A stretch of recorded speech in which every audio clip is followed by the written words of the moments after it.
What's going on, everybody? Welcome back to the Diehard MMA podcast. I'm your boy Clint, as always, host of this here thing, captain of this here ship. This is odds.com. Thank you very much for hanging out with me on a Monday night. We are talking UFC MMA sports betting action as always. How is everybody doing? We've already got 66 people here in the chat with us this evening. And Elijah, my friend, yes, show is at 7:30 Eastern time from now on. I'm glad you brought that up because I live in the land of the sun. We don't get affected by daylight savings, so apologize to everybody for the bump in show time, but it's going to be here from now on for a little bit. How is everybody doing this evening? We got Derek Z, Thomas Howard, Philip W, Jonas Raven, we've got Kung Dao Chicken UFO Hunters, we've got Peter Cirillo, Honcho H, Grateful Dude, Tom Chambers, Hammering Hong, Nick Deutsch, Bleed the Bookies MMA. I like that name. That's a good one. Let's get this thing going. How's everybody doing? All right.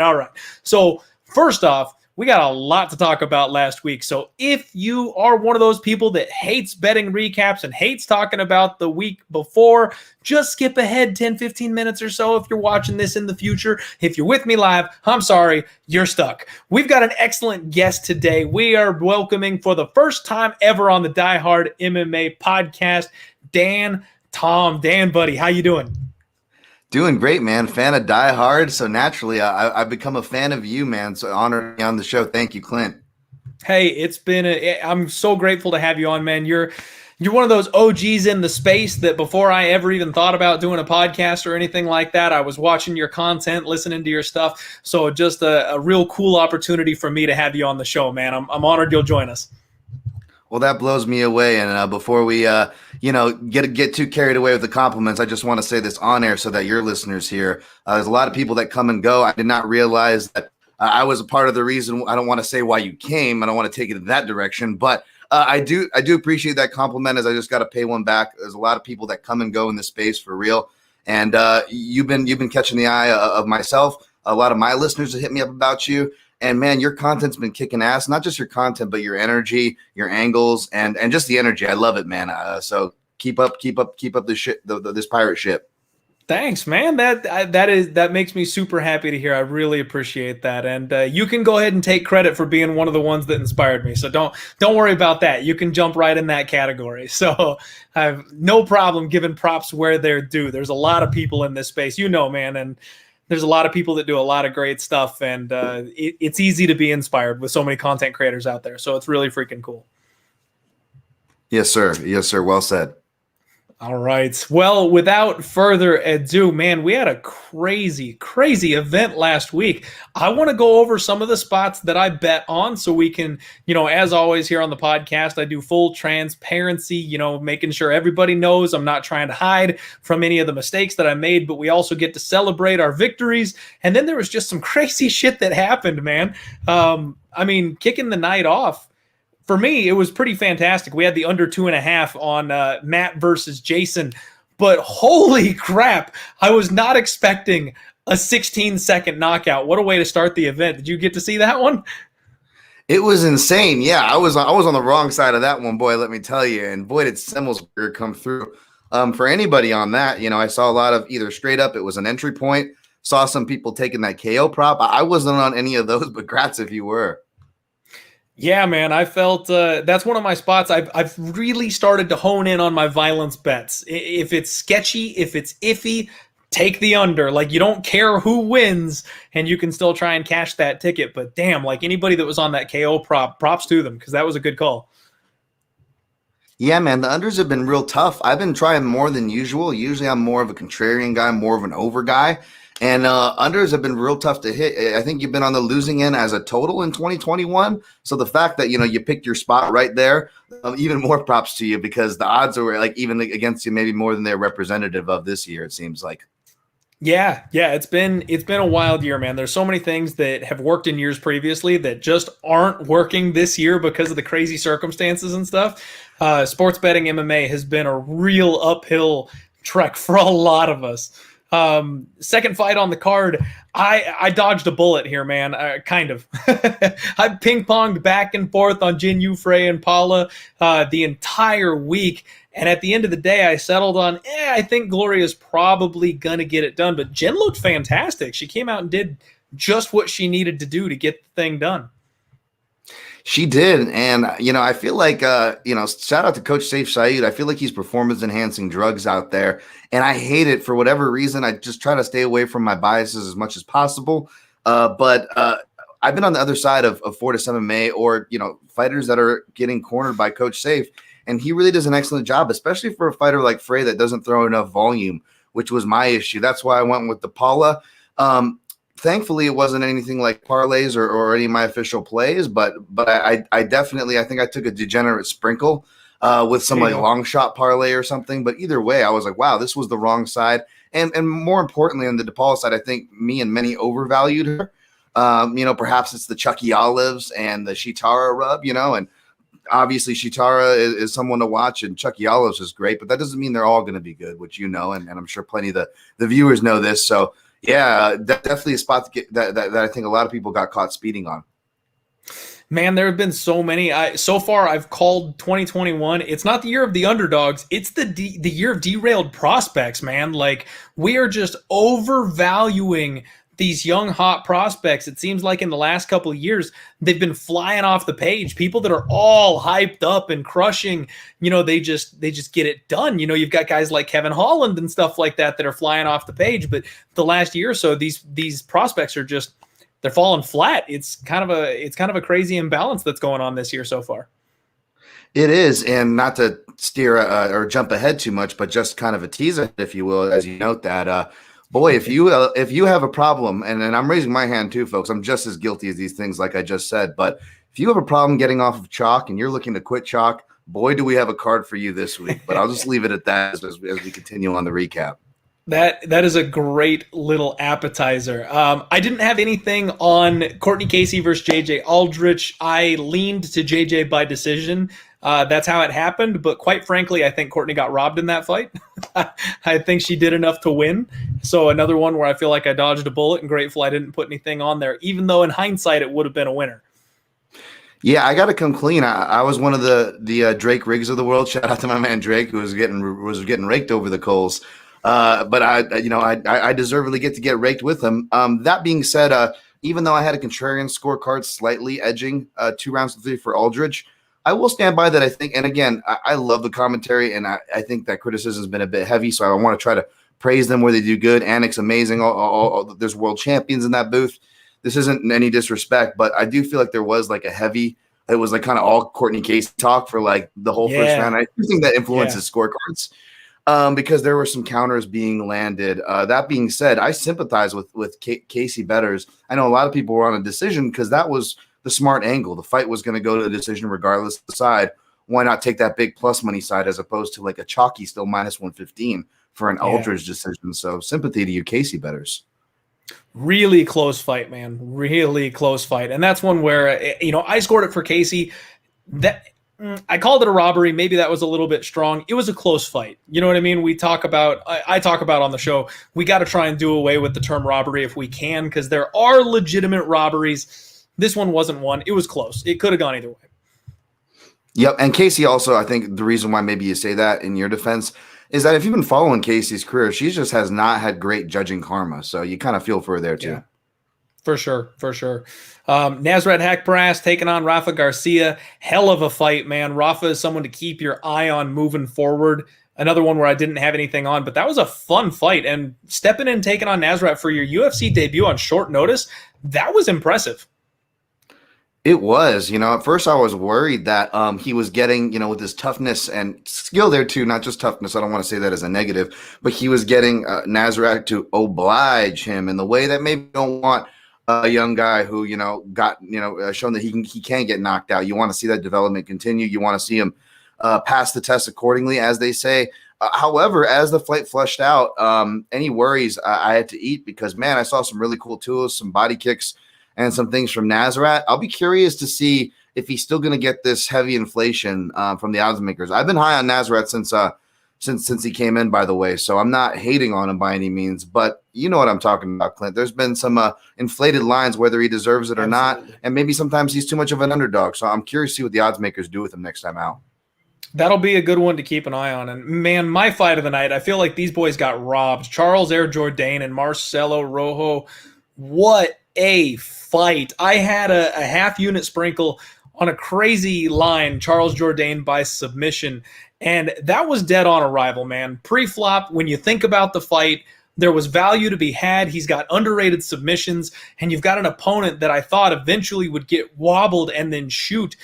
Jourdain wanted nothing to do with it. He was out for blood, man. He wanted nothing but a knockout on his record that night, and that's the kind of stuff that sucks betting because there's no way we could have known that going in, and as soon as they started swinging, I was like, it's not happening. Yeah, absolutely, man. And that's I went down with you. I took a shot on the by sub line. However, it stung a lot less because the only other play I did was round 3 Jourdain props, so that cash, that was nice. The round 3s are always feel good, right? However, I got to give credit to my Canadians for that. Aaron Bronstead had a really good interview with Jourdain where Jourdain kind of hinted about, you know, him and his brother not getting enough credit for their ground game. He is a brown belt Brazilian jiu-jitsu. So again, you know, you weren't unfounded for taking that shot, right? And then, of course, my man Braschuk, actually, I credit for the tail as far as the round 3 and sub. It just made sense with the analysis. And if it does, at least for me, my process, I'll go ahead and pull the trigger. For sure. I love that, man. The round 3 sprinkles are one of my absolute favorite things to do. I'm pretty pissed I missed that one because I didn't want to eat that minus 250 line on Jourdain. I knew how talented Rojo was coming in. I knew it was going to be a brawl. That one just completely whiffed by me. So, you know, congrats on a solid call there. Man, I don't focus enough on the props, but that's something that you do and do well, sir. So I'll default to you for those more. I appreciate that. I try. You know, the final card for the final fight for the preliminary card was Angela Hill and Ashley Yoder. Yikes. I mean, it just ended up being a one-sided beatdown from Hill. And a lot of us talked about how don't parlay Hill. She's a little overvalued here. The line is too wide. Holy crap. It was anything but if you watched that fight. Yeah, I picked Hill, but I'm just as guilty of exactly what you just said. You know, I avoided it just for that, the wideness of the line and the intangibles. And, you know, it all was silly. It was all for naught, right? She rolled there. Yeah, absolutely, man. Here we get to the painful stuff. So my biggest bet and my most confident spot on the night, I have been shouting Eric your boy Anders from the mountaintops for 2 weeks straight in this spot. Got him as a plus 160 underdog. And he was just ragdolling Darren Stewart out there, man. He looked like a force of nature. Darren Stewart, a guy that's never been finished, looked like he was about out on his feet. And I am cursing Herb Dean because a lot of other refs would have stopped that fight, and they would have given me a standing TKO win. Herb lets it go on just a little bit too long, and Anders makes a bonehead mistake to get the no contest disqualification. I'm thankful. I'm thankful that it wasn't a DQ. I'm thankful it was a no contest, which means it pushes, so I don't actually lose any money on it.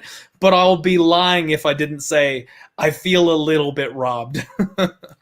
Man, I caught a break here because I was on the opposite side, but I absolutely feel for Anders bettors, and not only were you because you were going to be on the winning side clearly, but that was a sharp pick because I don't know, it's not that no one was on Anders or anything, but a lot of people had my confidence level, which is perhaps I was on Stewart, where we like Anders and we put our faith in him so many times, and even if we haven't gotten burnt. It's just been hard to be honestly critical, even as an analyst, and say, okay, he's making strides here and there. But in this fight, he looked like he picked up right where he left off Hoffa on the tall fight. And yeah, I think Herb Dean deserves some blame there. And I know even Anders kind of joked about it on Twitter. And obviously, the fighter that throws it is accountable. I'm definitely not saying that. There's some blame to be had there. I will argue, though, everyone's saying Yamasaki passed on to Herb Dean to let fighters be a warrior. I will say this is more of a Steve Mazzagatti fingerprints. If you remember, John Jones's one loss to Matt Hamill, and he's essentially ground and pounding him so much, he was just like, what else do I really got to do here to do it? Yeah. He almost did every form of elbow. He eventually tried the 12-6, and that's where, of course, Mazzagatti decides to stop it all too late. I feel like that's kind of the exact same situation. Again, I'm not making an excuse, but I feel like that wouldn't have happened if Herb perhaps just stopped it when it probably should have been stopped. That's a really good read, man, because he was flatlined. He was getting absolutely murdered up against the cage there, and you could see Anders kind of looking like,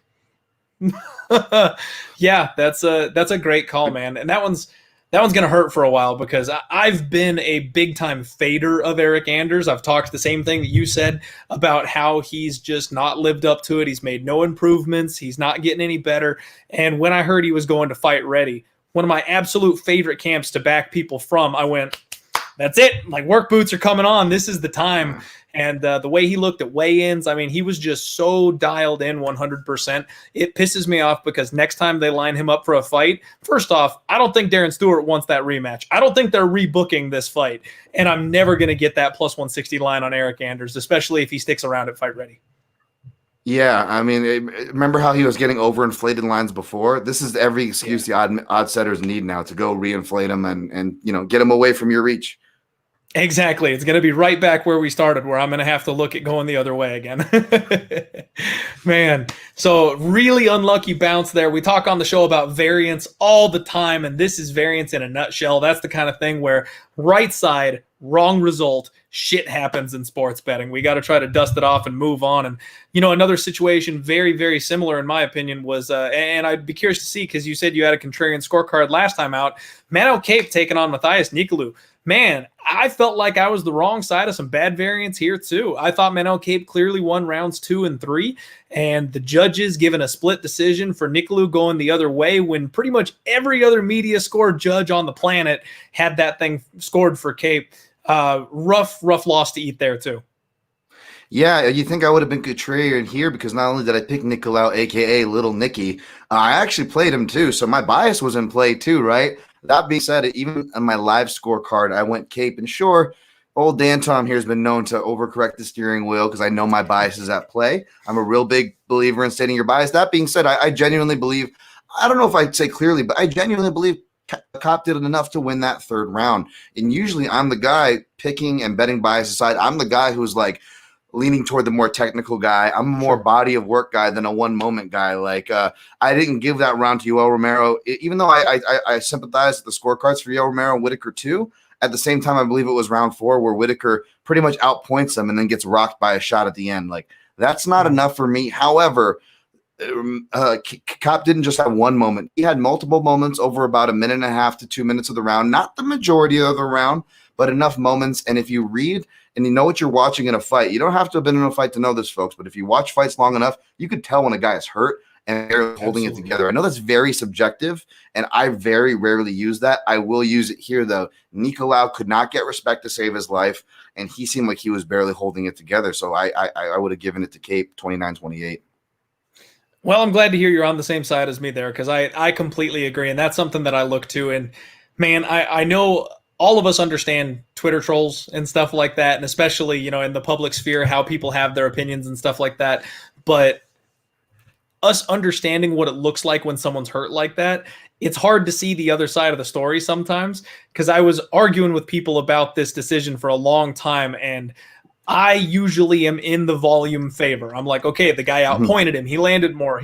I'm kind of the same as you. I've said on this podcast a lot of times that one good shot is not enough to win a round.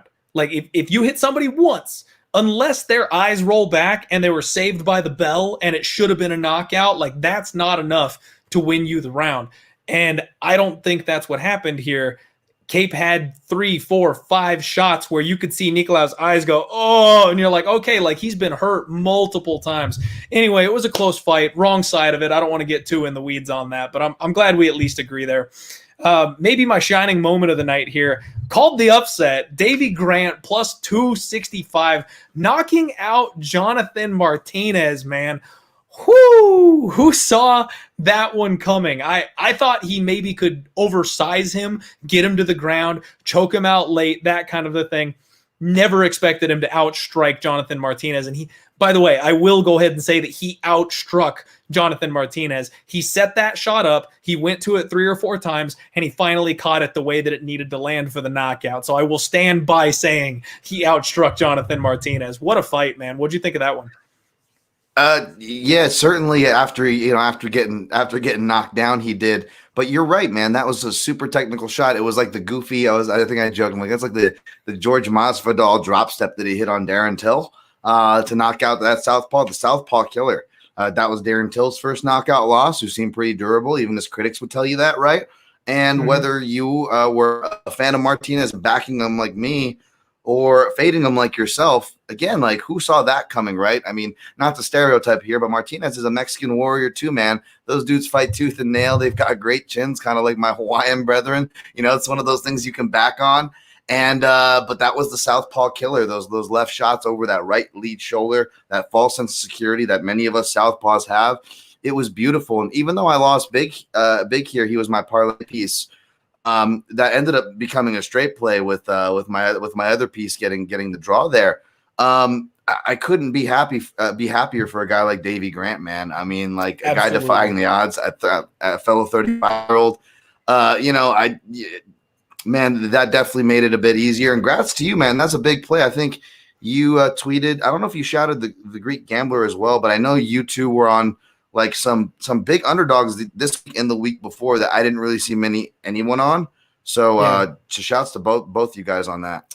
Thank you, man. Huge shout out to the Great Gambler. Love having him as a guest on the show. And yeah, he's the one that kind of edged me in Grant's direction in the first place.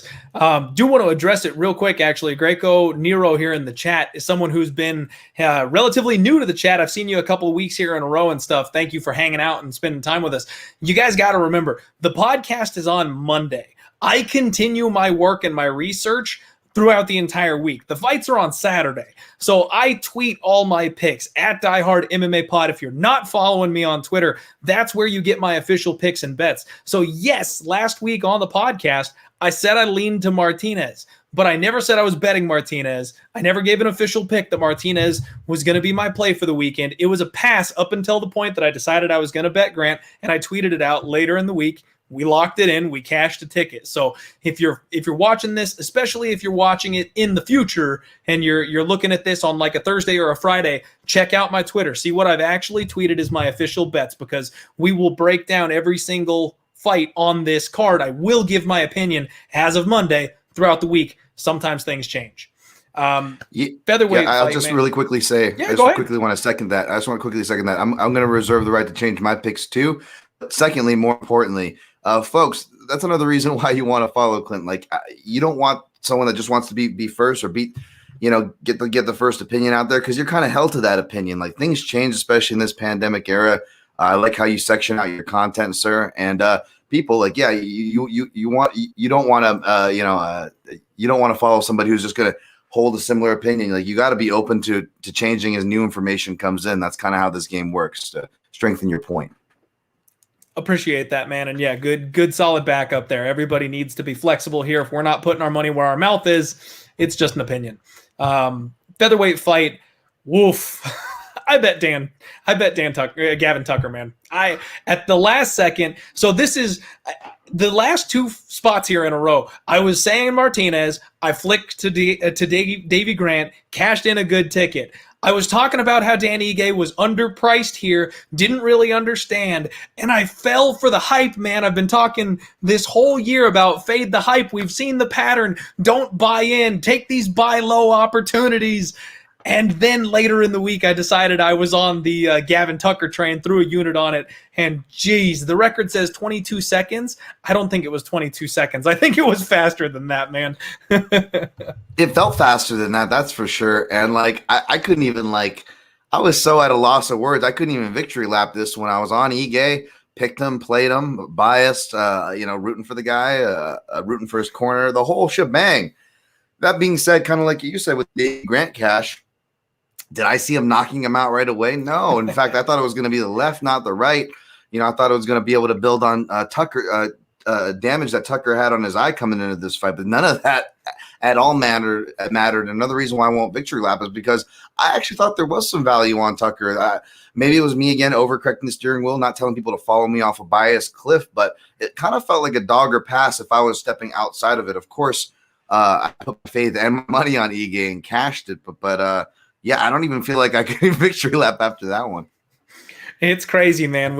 And that's why we love this sport, right? Sometimes you just go out to wad up everything you think you know and throw it out the window, and that's exactly what it felt like happened here. The co-main event. This is the spot that I put out a tweet after the fights. I put out a tweet about how upset that I was having a losing night on this event, man. And this is the spot. I know there's a lot of people that have been waiting for me to talk about this, and I got to go into this here for a second because I messed up. I messed up royally here in this spot. So my very first read on this fight was under 1.5. I knew this was going to be a one-round fight. I knew these guys were going to come out for blood, and Misha was either going to get the takedown and outclass Spann on the mat, or he wasn't going to get the takedown, and those chin issues would show up when Spann hit him with a couple of big shots. That was the read early on. And then when I saw the weigh-ins, I saw just how bad Spann looked on the scale. I saw that he missed the cut. He had to go back and he spent an extra hour cutting off that extra half pound to make the weight and get there. And that's something I like to target. I like to take advantage of people that are super sucked out in these fights. I thought that might affect his gas tank, his takedown defense, and that would make it all the more easy for Misha Cirkunov to get the takedown.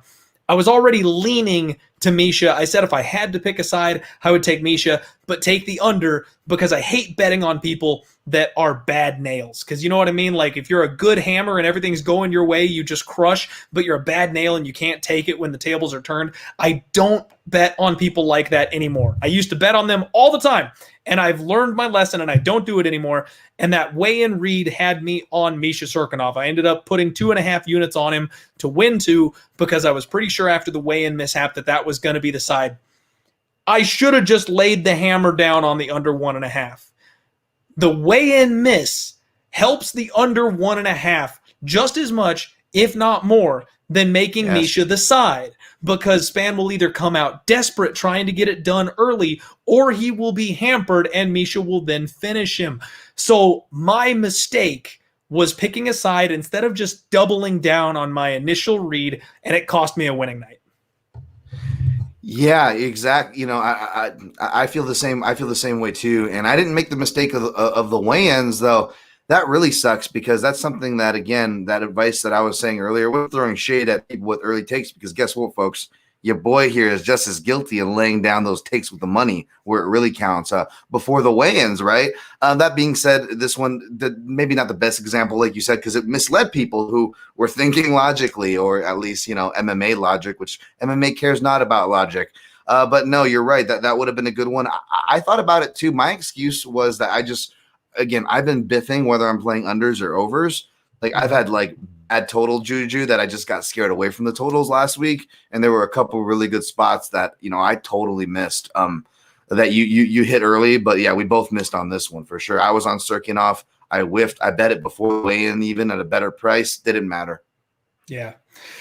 Just continue to learn, man. We got to continue to learn and grow the craft. And that's a mistake that I won't be making ever again, because on these dead unders where I know it's going under, even if there's a bad weight cut on the flip side, rather than picking a side, I will continue to take my under and just put more money on that instead of trying to get fancy and play 2 sides. So yeah, that was my biggest mistake of the event. And then what a crazy turn, man. 2 illegal strikes, blows, whatever, ruining main events back to back.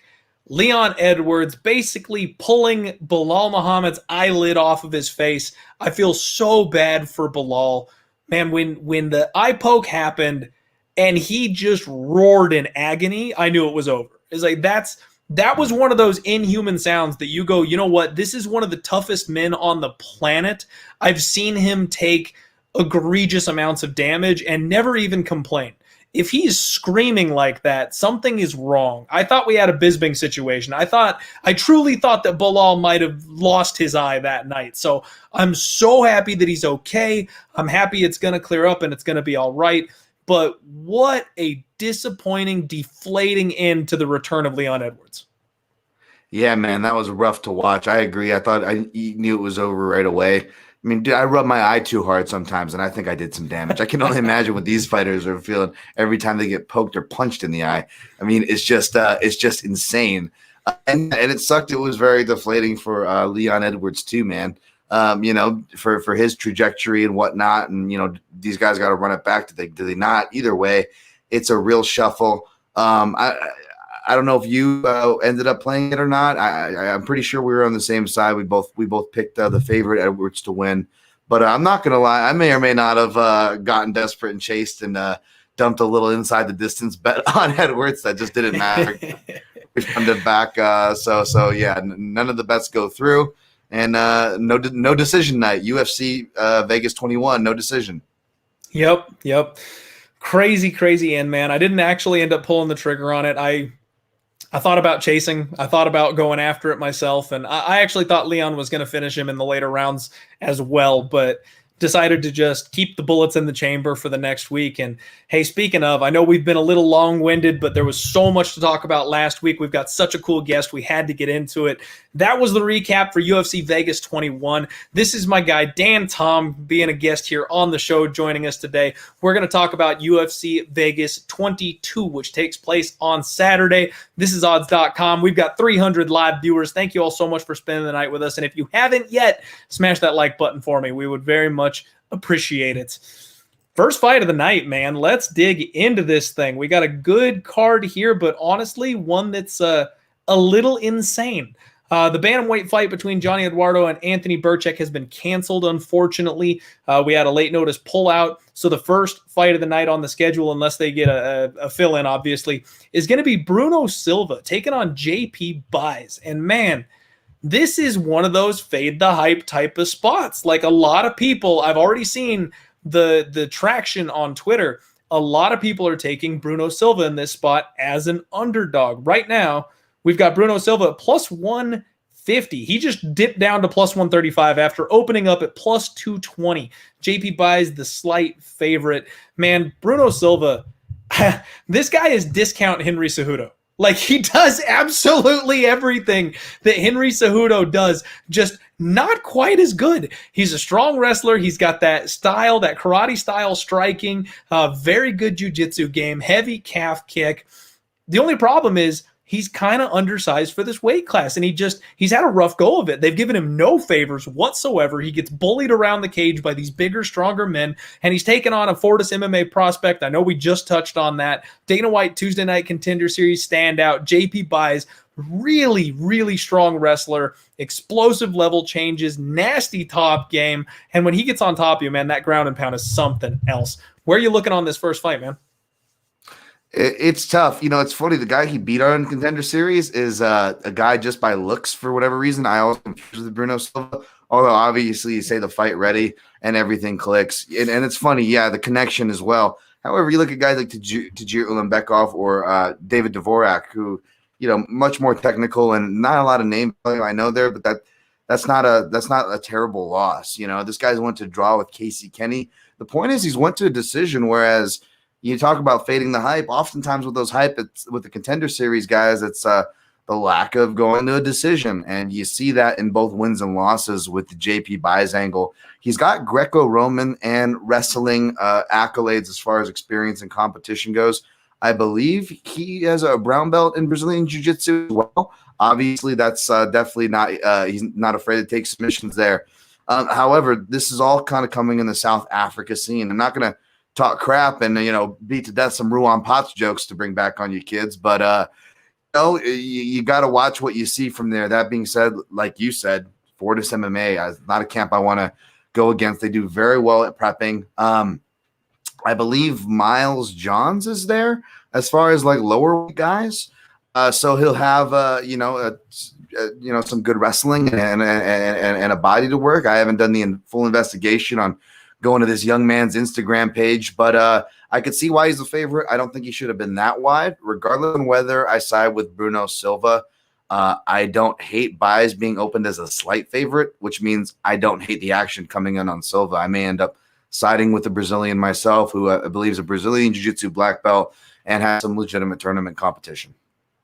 I feel you there, man. Okay. Real quick, shout out to Dog MMA, 2 a.m. tuning in from South Africa. Thank you for the dedication. And we'll, you know, if you're having a little insomnia, we'll help you out here. Hopefully we won't put you to sleep.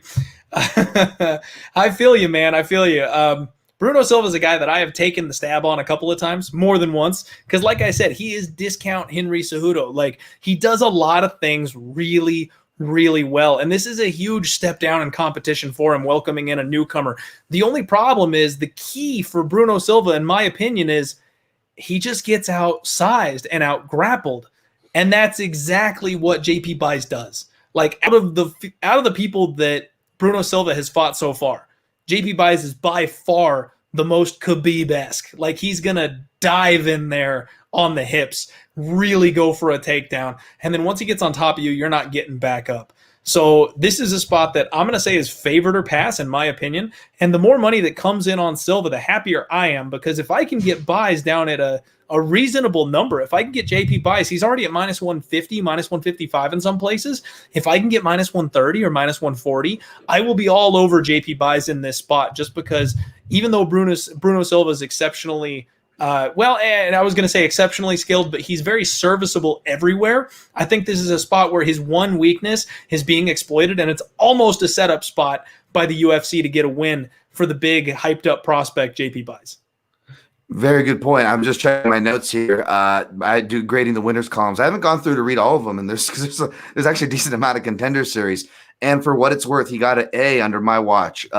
JP Buys, and for what it's worth, I thought highly enough of him to recommend that he fights Tajir Ulanbekov, who obviously Bruno Silva ended up getting in losing to. So yeah, definitely going to look more into this one.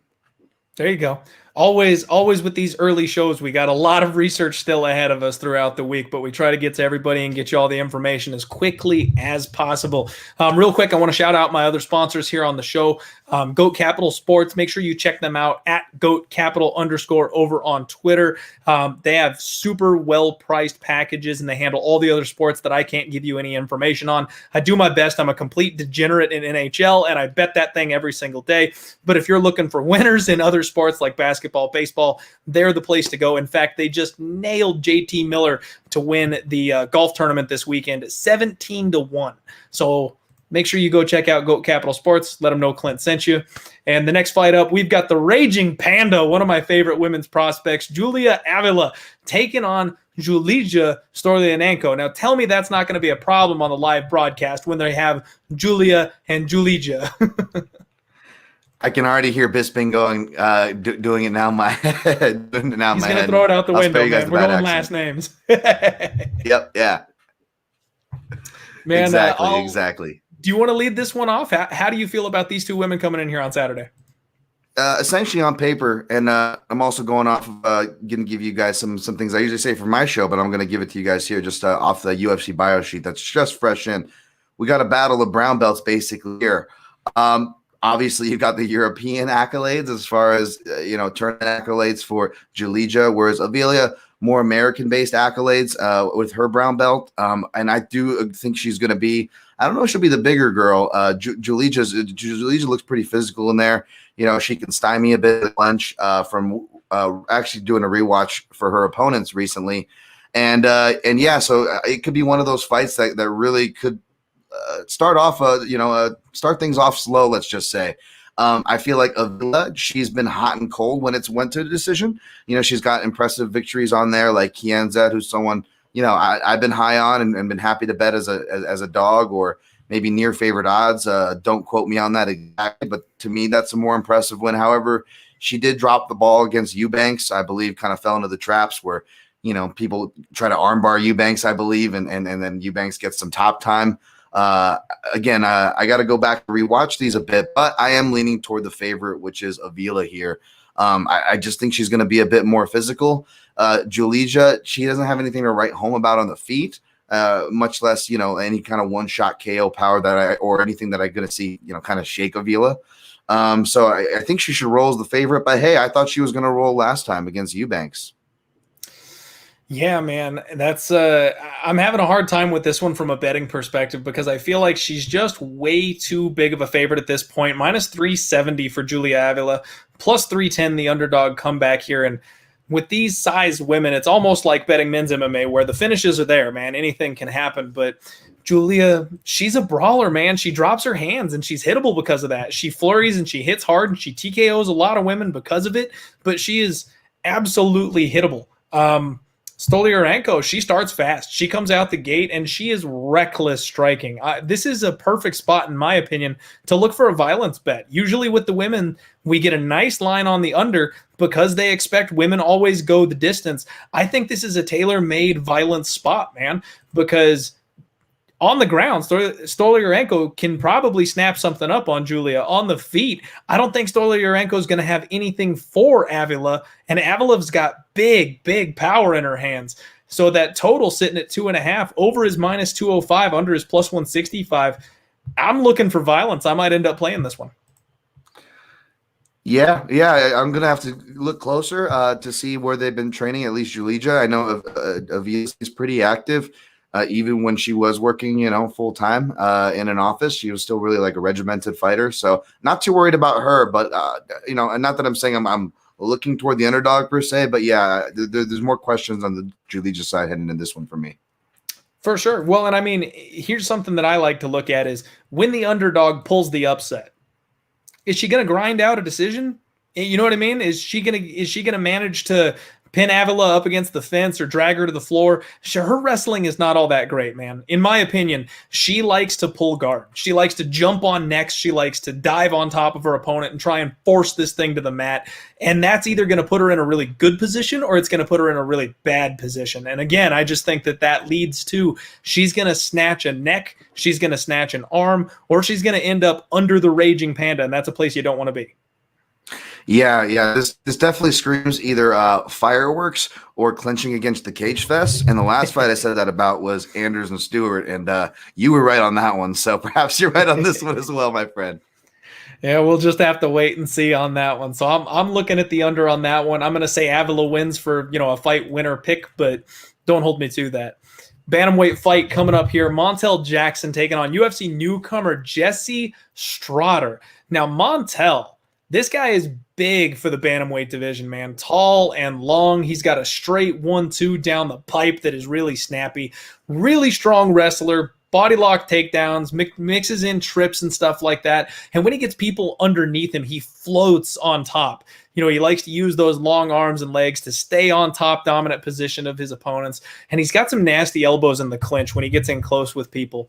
One thing I noticed about him, though, is when he gets people pinned up against the fence, he is willing to throw down. In that spot, he will flurry, he will open up, and he will drop his hands and brawl there for a couple of seconds up against the cage. And he's going to have a ridiculous 7-inch reach advantage here in this spot. Jesse, like I said, he's a UFC newcomer. This guy keeps his hands low and he swings from the hip, which is always dangerous at this level because any of these guys can clip you if you're not guarding yourself properly. He dips his head to enter the pocket. He blitzes to close the range. He's got this leaping in left hook that he lands, and he's got big power. This guy likes to throw body shot combos, and I mean he will rip 4, 5, 6 punches to the body in a row, and then he comes over the top, setting up that big overhand after he gets his opponents to drop their hands. He's 5-1, so not a ton of experience, but he's coming in here, and he's by far the biggest underdog on the slate. Montel Jackson is anywhere from minus 650 to minus 750. The comeback on the underdog here, anywhere from plus 450 to plus 550. Any thoughts on this one, man? Have you had a chance to look into Strader or anything like that?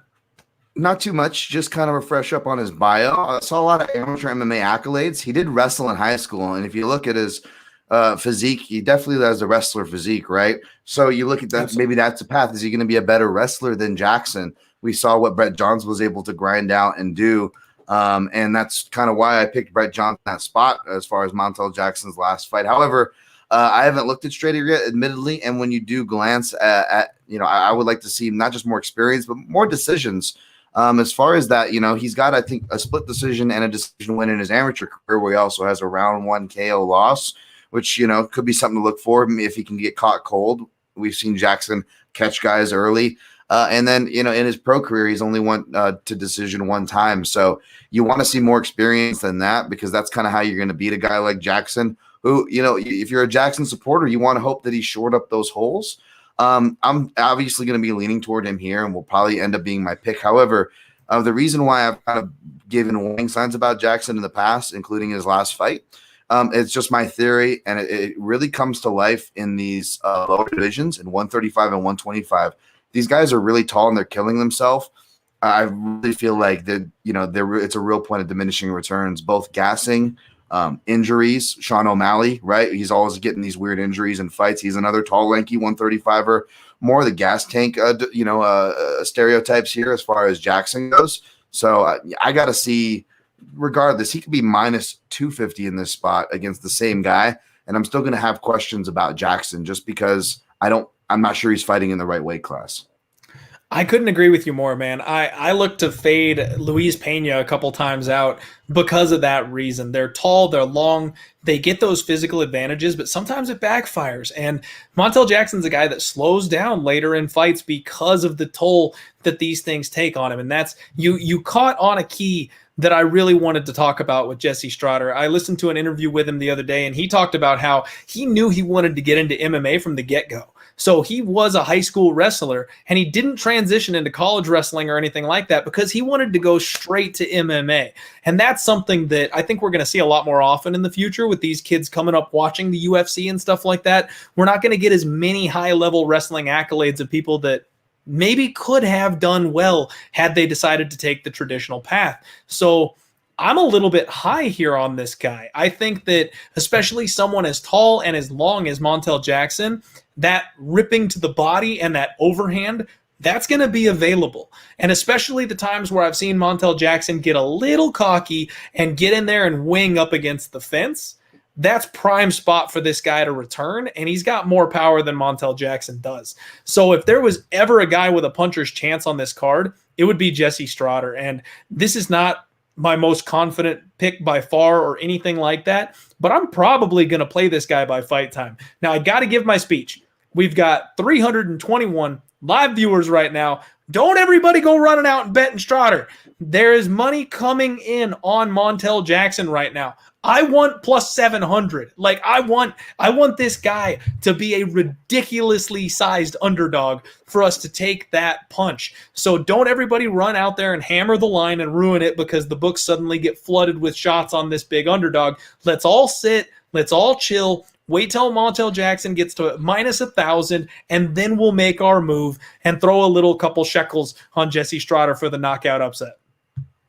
Completely agree. Even when I pick the big favorites, like it's easy to make this argument. Not easy, but in like a bad sense. But in that I totally agree with you here. It's like in MMA, especially in these divisions, when these things can happen. And he's listed as 5'8". He's as bricked up as he is. Like this guy does not look like a small bantamweight either, but he probably is more suited for the weight class than Jackson. And last thing, I'm not familiar with people from the SoCal Fight Factory where he's listed, so I don't know if there's calf kicking there. But like you said, these more new school guys, I think they perhaps will be more hip to things like calf kicking. And as we've seen with tall fighters in any division, just ask Neil Magny, who is now becoming not just the lone gazelle being hunted by these poor calf kicks.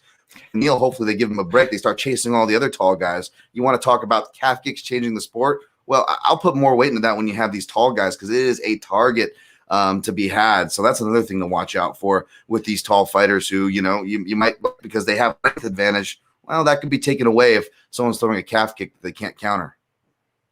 Absolutely. I like that. We've got a couple people in the chat, Danny Rodriguez, Peter Cirillo, shout out to you guys asking about the under. I don't hate it. I don't hate it at all because this guy could be flat outclassed. You know what I mean? We might like that puncher's chance, and he could just get outclassed on the mat. He could get TKO'd, beaten down by a guy that's higher level than he is. And then if he ends up pulling that upset, he could land a big shot himself. And I think the under is minus 140 right now. So that's not a bad look. Taking a look at the under 2.5 for that one, maybe a safer spot, even if you want to have that upset, included as part of that. Great call. Good call, chat. Shout out to the chat. All right, man. Moving right along, we got a middleweight fight. One of my all-time favorite fades, Trevin Giles, taking on the freaking killer himself, Roman Dolidze. Man, I don't know about you, but I have been all over these Georgian warriors. Have you noticed what they've done so far since they got here?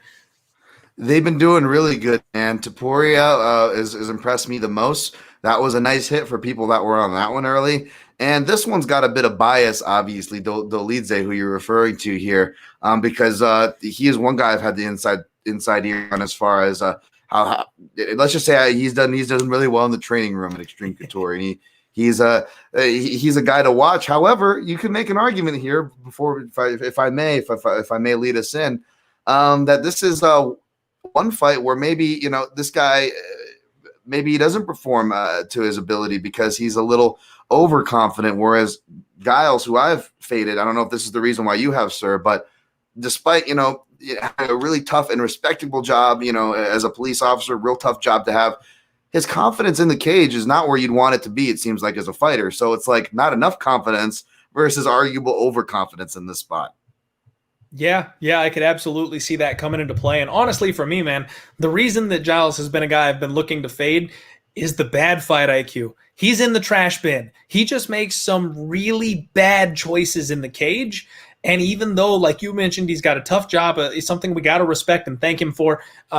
He doesn't have the greatest gas tank. He looks to wrestle, and late in the third, he starts to edge off and slow down, and that can be a problem. He's given up, third round finishes more than once because he just chooses to grapple with these guys that are high-level jiu-jitsu players, and he's facing that here again in Roman. I mean, Roman is a world-class jiu-jitsu player, literally a world champion, but he's taking this fight on 11 days' notice. On top of that, Dolidze is dropping a weight class. He's a 205er. He's coming down to 185 for the first time in his career. And I've got huge question marks about it because he was a big, slow, lumbering, powerful 205er. What's he going to look like at 185? I don't know if that's the right move for him. He might be the big, oversized guy, but I don't know if losing that speed is going to benefit him. And he's already, if you remember in his last fight, I loved it. It was hilarious. But he looks over at his coach and he goes, "You want me to submit him?" That's the kind of shit he pulls in the middle of the cage. If you're doing that with a guy like Trevin Giles, who is more than willing to bite down on his mouthpiece and shoot for a double leg, I don't know if he's going to be able to just head kick Trevin Giles out of there. I don't know if he's going to be able to keep up with the pace of Trevin Giles. So even though that third round submission will be available, he might be too tired to get it. And Trevin Giles will be the one who's in the driver's seat. I really want to back my guy, Roman Dolidze, here, but I just have a bad feeling, and I want to wait until Friday. I want to see him on the scale and see how he moves and how he looks at 185 before I trust him. I could make the argument that the wrong guy is favored in this spot. Yeah. The dynamic, the intangible dynamic that I mentioned, so that excellent analysis there. I think definitely you got to wait to weigh-ins to make your decision here. I don't hate it as far as size-wise where the guy is at. A lot of these fighters, kind of not just Asian fighters, but Eastern European fighters, even the Russians, they don't necessarily cut weight. So they will, they'll kind of come in undersized. They're used to fighting that way. Mikhail Oleksiejczuk probably could have made 185, but, he did some damage at 205 there. But he also didn't have, the grappling that Roman Dolidze is. And if you're a finisher, and stay up at 205 if you're more athletic and faster. So on that principle, I completely agree with you, which is what scares me here. Maybe it is because now he's much more, Americanized, if you will. He's been down here for a minute. He's popped up in the pictures training alongside with Griffin and these other Russian and Eastern European cats that have been coming through Extreme Couture. So I'm not so worried about the short notice factor. Maybe he was planning this all along, right? The drop to 185. Either way, it's something you got to wait for. But yeah, I'll definitely be looking for Dolidze. And even though I got burned playing the submission prop, he definitely, as you say, he definitely would fight for your money there and would go for it. But thankfully, he had my man Eric Nixick in the corner, because if you heard, he put it in that real quick between rounds 1 and 2 and 2 and 3, saying, "Nope, we're taking him down and we're punching him." That's it, So I'm probably gonna end up going with Dolidze here, regardless. Be a bit biased with Eric in his corner, folks. But regardless of what cliff you want to jump off of, just wait till weigh-ins. Take Clint's word for it. That's where I'm sitting, man. Money coming in on Trevin Giles. A lot of people buying in on the underdog here, and I get it. I just I got to wait and see what happens. I got to wait and see what this guy looks on the scale. I want to bet Dolidze here. I'm a fan. These Georgian Warriors, I want like a t-shirt or something with the Georgia flag on it. I've been backing them nonstop since they started flooding into the UFC. So it's a spot that I like, that I want to back, that I want to get on, and just got to wait and see, because a guy coming where it's not broke, don't fix it, down from 205. I'm not a huge fan of that. I do think you're right. I do think it was planned, because you don't take a short notice fight when you're cut into a new weight class. Like, that's just something that's unheard of. That's not something that you would normally do. And on top of that, one thing that I think happens a lot, I think that this is just pure speculation here, but one thing that I think happens a lot is they target somebody that they're pretty sure they can take out. And that's kind of what I feel like might be happening here. You know what I mean? Maybe Roman is looking for an opportunity and they go, I can beat that guy. So, it's a good debut. I don't know. It's a bit of a brain twister. I'm not sure what I want to do. We will see what happens. And I'm sure I'll have a bet on this one by Saturday. Me and you both, brother. I can't help myself. Lightweight fight up next, man. Leonardo Santos taking on Grant Dawson. Curious if maybe this is the one that you alluded to before. Leonardo is 41 years old, and he's one of these never-aging Brazilians, man. I want to know what cream they use. Like, they just don't get old. He's 41 years old, and he's a monster, 18-4. Came into MMA in 2016. Like, talk about a late start. This is like Damian Maia-esque, where he's a world champion jiu-jitsu player, switches over to MMA, and then has excellent striking because he just applies that same exact world champion mentality. Really good range control, big, powerful right hand, 3-inch reach advantage, taking on Grant Dawson, 16-1, another one of these hyped prospects, hard-hitting low kicks. This guy is an excellent use of the calf kick that you were talking about. He's got that big, tall knee up the middle. He likes to throw flying knees, big overhands, judo hip tosses, excellent timing on his level changes, and he's a great wrestler, man. When he gets on top of you, his top control is excellent. But I don't know if you want to go to the ground with a guy like Leonardo Santos. What's your read here? Yeah, I mean, he was able to get past a submission guillotine threat in Derek Minner, but Derek Minner, he had great grappling last time out. Not that you need to be ranked, but he does not hold a Brazilian jiu-jitsu ranking that I'm familiar with, whereas you're getting, some top shelf jiu-jitsu here, not just in the gi, but coming from a jiu-jitsu based camp. Nova and Yao. I just checked his Instagram. He was on the flight with Pederneiras. Day, as that saying goes, Day don't leave the house for nothing, folks. That doesn't mean they're going to win, as we've seen. But that being said, most people don't like to go to the ground with, Leonardo Santos for a reason. I believe the last opponent, there were some obviously exchanges there. That was a crazy fight. I definitely got to go back and watch that one. But even at 41, I got to tell you, I'm looking at the dog here. Even if I end up siding with the dog, this definitely feels like a dog or pass, because we've seen, even the Kevin Lees of the world, these prospects were super high on with even higher lines in the -4, -500. And Leo Santos, who, by the way, one of the few guys you can actually say fought for like Pride and stuff, or fought on over there in Japan, and like in those eras, like it's insane, man. Like I don't know. I've seen him ruin these tests before, but I also have this weird bias where I like these older guys to kind of give the vet lessons. And I guess the question is I got to ask is, he's got great jiu-jitsu, but is he a dad, right? Because we've seen the Vieiras, the great jiu-jitsu Vieiras, from Hidalgo to the female Vieiras in jiu-jitsu that were under Pederneiras, right? They haven't been doing so well, justified or not.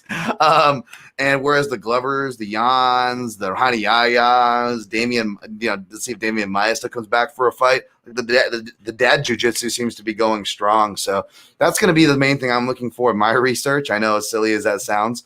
No, but seriously, the dog feels live here. I don't know if I'm just talking crazy.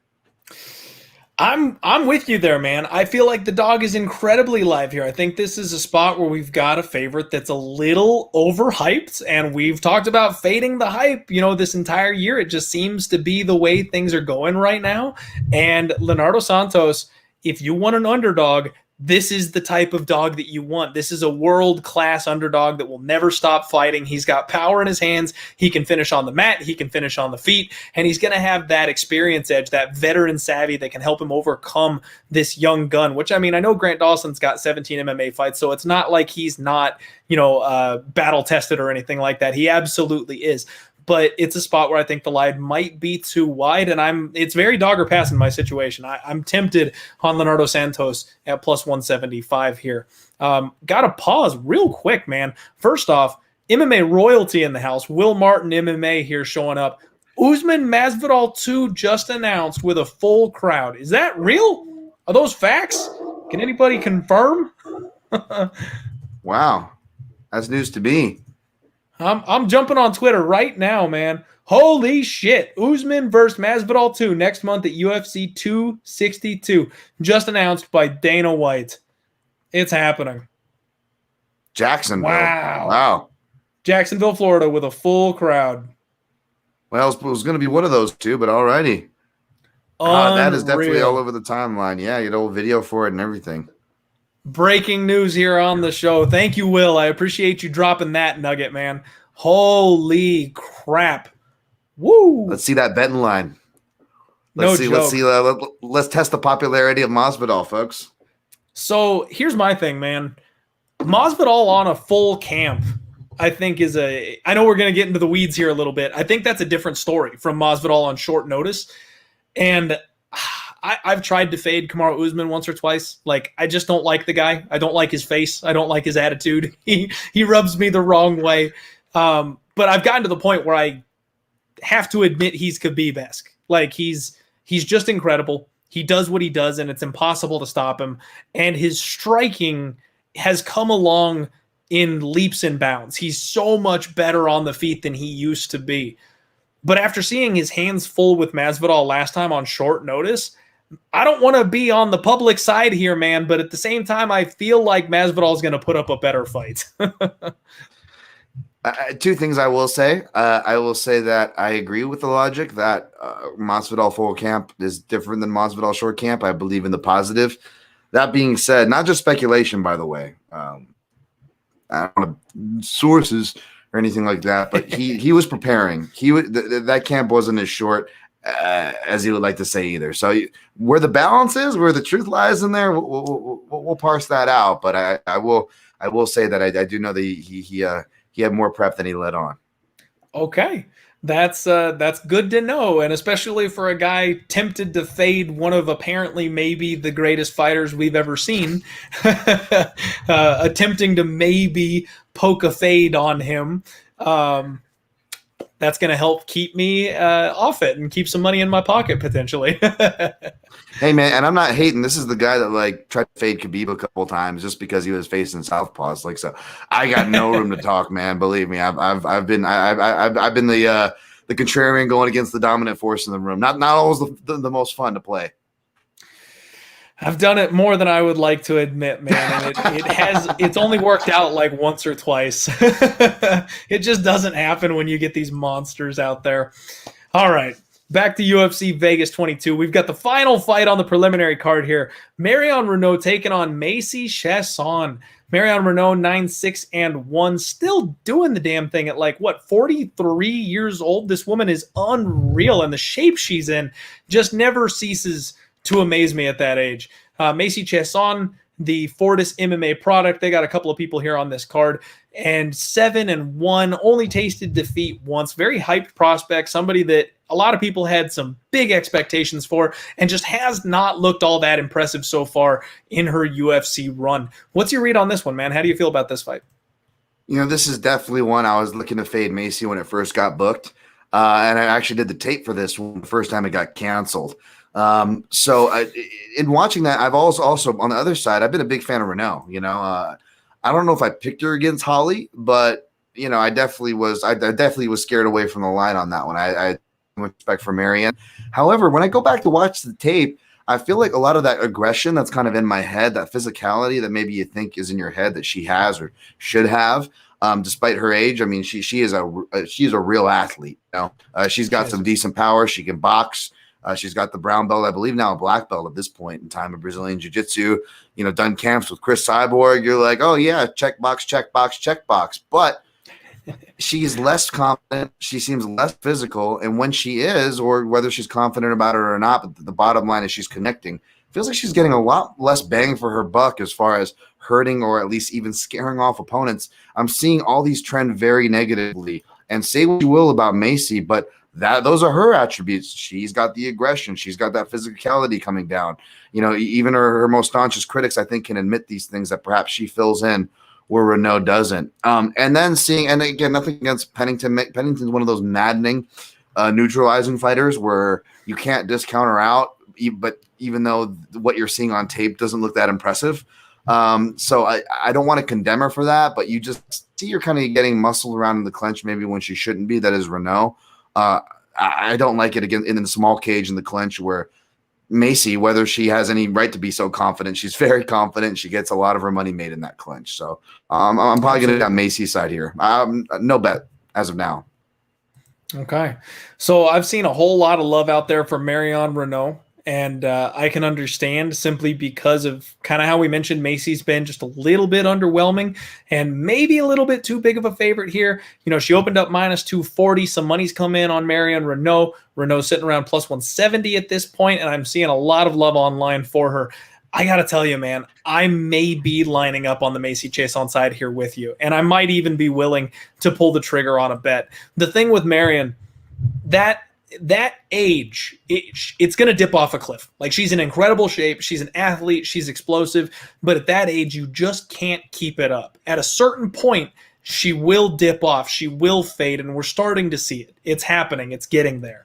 She's on a bad run right now where she's just been physically outmatched by her opponents. And now she's taking on a fighter who is much younger than she is. And the one thing that Macy is really, really good at is being strong.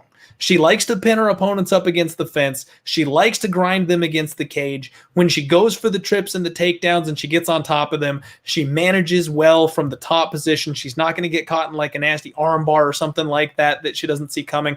And she's got these big clinch knees, man. In the clinch, like you mentioned, the knees, the elbows, the Muay Thai, it's on point. And we're in the small cage. There's not going to be a lot of room for Marion to maneuver. Being at the reach disadvantage, the boxing, it's going to be hard to use. I think Chiasson's going to beat her up from the outside, and when they get in close, it's going to be Macy Chiasson all day, reversing position, pressing her up against the fence, maybe hitting some takedowns, catching something and putting her on the ground. She's not anything that I want to write home about. I'm not a big fan of Macy Chiasson, but I think this is the UFC softball in one end, man. I think they want to get her some confidence, get her a good name on her record, get a decent win on her, and get her moving in the right direction, build that confidence, and potentially have one of the next women's stars on their hands. It's going to take some time, but this is step one, and I think she should get the win here. Yeah, whether it's her camp or the UFC, obviously the UFC is the say. But back to your previous point, this could be one that maybe it's not a coincidence that the booking remained intact. Someone wanted this fight to happen. So I will say that and add in the one weakness on Reneau's footwork or her boxing is her footwork, which is why she doesn't produce as much offense. She allows the fight to come to her. Again, bad news in the small cage in this matchup, probably. Absolutely. Absolutely, man. Could not agree more with that. So the pick for me is Macy Chiasson. I'm hoping more money comes in on Reneau because I might pull the trigger on Macy if it gets low enough for me. Not a huge fan of laying 2-1 here in this spot, but we'll see what happens by Saturday. That takes us over to the main event, everybody. This is the Diehard MMA podcast. I am joined by Dan Tom himself, and we are live here on odds.com talking UFC Vegas 22. Smash that like button for me. If you haven't already, make sure you subscribe here to Odds. And if you're on social media, give the show a share. Get the word out there. We got 339 live viewers. I appreciate each and every one of you for hanging out tonight. And yeah, let's move this thing right along. We've got a women's strawweight fight. Cheyanne Buys taking on Montserrat Ruiz. And I don't know why this thing is on the main event, man. I think Cheyanne Buys is with JP Buys, if I'm not mistaken. So there's like a relational thing going on there, and that's totally fine. But she's 5-1. Ruiz is 9-1. And I'll be blunt, man. Ruiz is just not impressive. I feel like she's been brought in to lose this fight, like very clearly so. She's moving up from Invicta, even though she's got a good solid record. She's very aggressive, decent boxing, but she blitzes her opponents and walks forward firing punches, no head movement, doesn't ever take her head off that center line. She's going to be hittable. She just hasn't fought anybody that's been able to take advantage of it. Cheyenne on the other side, light on her feet, snappy jab, strong clinch. She looks good. She passes the eye test pretty much everywhere. She's going to have a 2-inch reach advantage here. Even though she's got less fight experience, she just looks like the person that the UFC is trying to push in this spot. What do you think about it? Yeah, Cheyenne Buys used to be Cheyenne Velismus. When I trained with her back in the day, she came out to Extreme Couture from Florida and now is in Texas. So she's jumped around a bit, but she's always been a real focused, real beast in the training room. She wasn't doing it for the gram. I never got that impression, so I was really excited to see. I think her aggression and attitude definitely comes through. That's not phoned in. She's always had that. She comes from a Taekwondo base, but thankfully is obviously rounded out with the hands a bit, as far as the striking goes.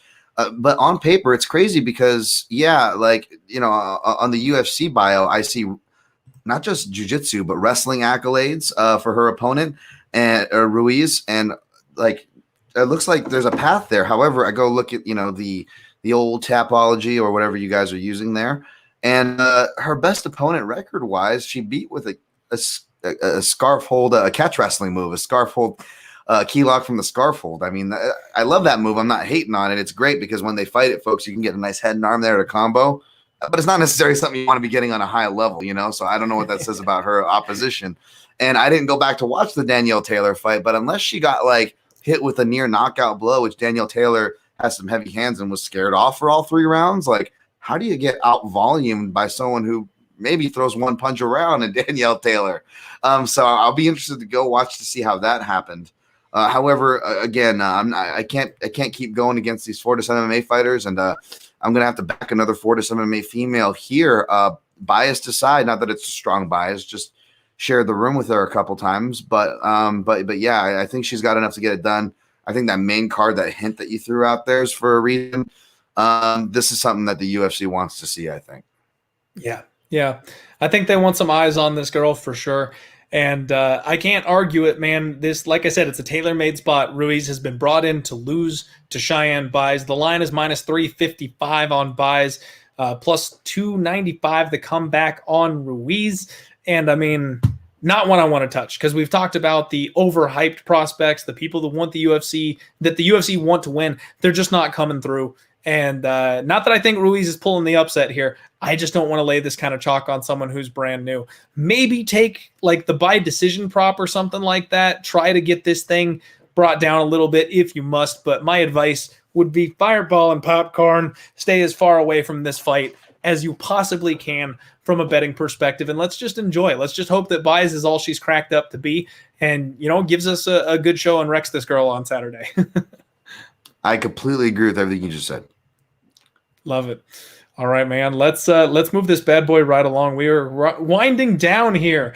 We have got Song Kenan or Kenan Song, depending on how you want to go ahead and throw his name out there, taking on Max Payne Griffin. And I actually have a bet placed on this one, so I'm going to let you lead the dance here. I would love to hear your take because I've got a bit of a hot one here. Well, maybe you're on the Max Payne Griffin side because it's opened a bit tighter than the minus 185 he's currently listed on. He is the side, spoiler alert, he is the side that I'm leaning toward. However, it's this counter right hand. Max Griffin's got a great right hand himself, but the counter right hand of Song Kenan seems to be his shot. And, even in fights that Max Griffin's won, we've seen him kind of on some wobbly legs with some of those shots. Song Kenan obviously has a lot of those kickboxing background. I think he even comes from a bit of traditional martial arts because he walks out to the Kung Fu heads, the Wong Fei Hong entrance song. So that's pretty badass. But I'm not sure I will side with my Chinese brethren. I think I do agree with the opening line. However, if this starts to get wide, I would say be careful there. But I'm leaning for Max Griffin as of now.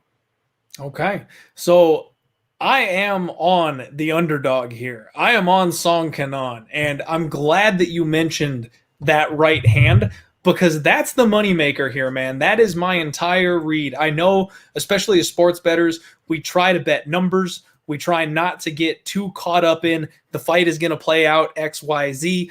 But I'm telling you, man, this is one of those spots where I'm going to pull my crystal ball out. I think that Song Kenan is going to land a right cross in the second round, and he's going to put Max Griffin down. And Max Griffin's having kind of a late career resurgence, but let's be honest, he's mid to bottom tier in the UFC. The only reason that he looked so good in his last fight is he derailed one of these hyped prospects. He has not looked good against most of his UFC caliber competition. You know, he got beat by Alex Morono. He got beat by Alex Oliveira, Cowboy. He lost a split to Thiago Alves, man. In 2019, you should not be losing to Thiago Alves if you're on the UFC's roster. So then he gets a win over Zelim Imadaev, which I'll be honest, he looked good in that fight. And he looked decent in the Brahimaj fight, but he got touched. All three, Morono, Oliveira, Brahimaj, they landed that right hand over and over and over. And this is where you get to the point of you can't teach an old dog new tricks. Max Griffin gets hit with the right hand constantly. It's always something that he gets dinged with, and no one's been able to clip him hard enough to put him away.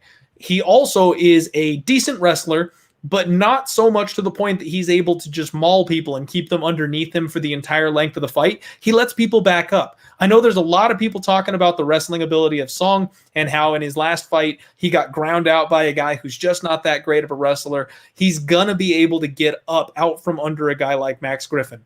And then let's talk about the age. Max Griffin is 35.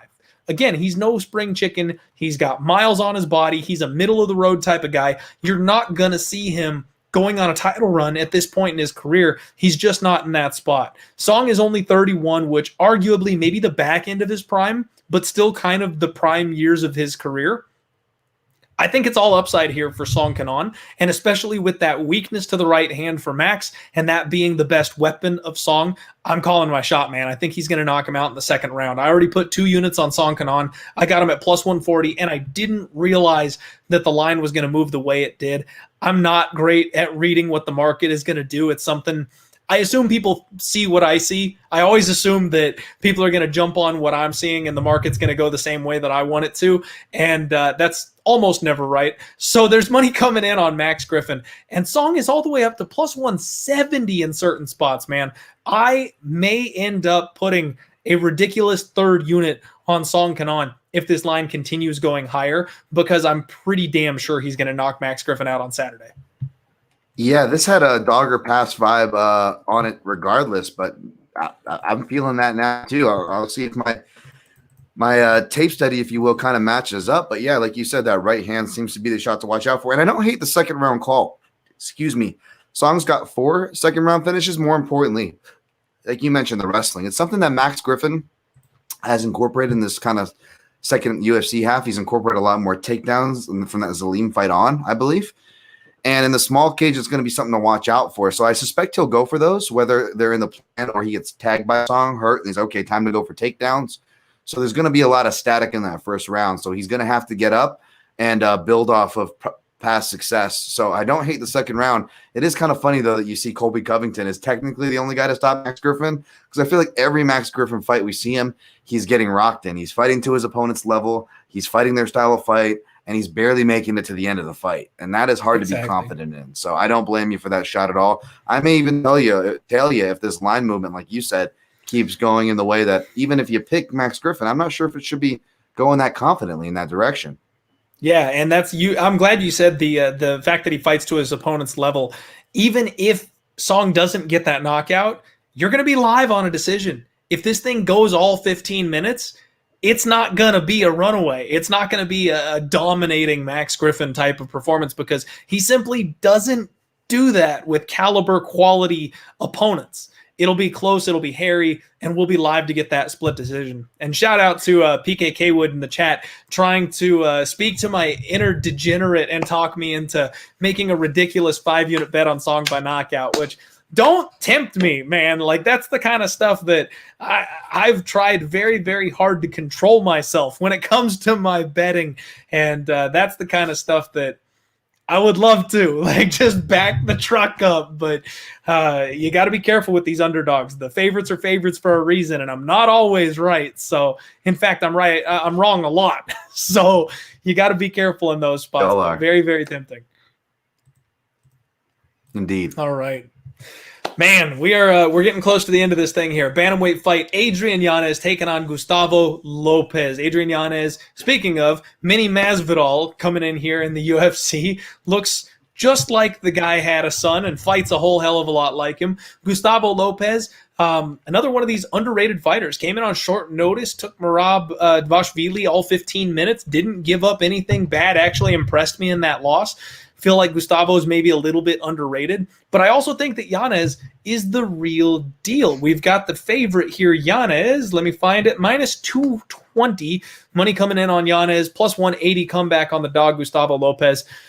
Yanez is going to have a 3-inch reach advantage here. He's got fast hands, big power, but he keeps his hands low. He's willing to trade. He does have a nasty head kick that he pulls out. Gustavo, this guy's heavy on his feet. He walks his opponents down. He's tough. He's durable, and he's got fast hands and solid boxing himself.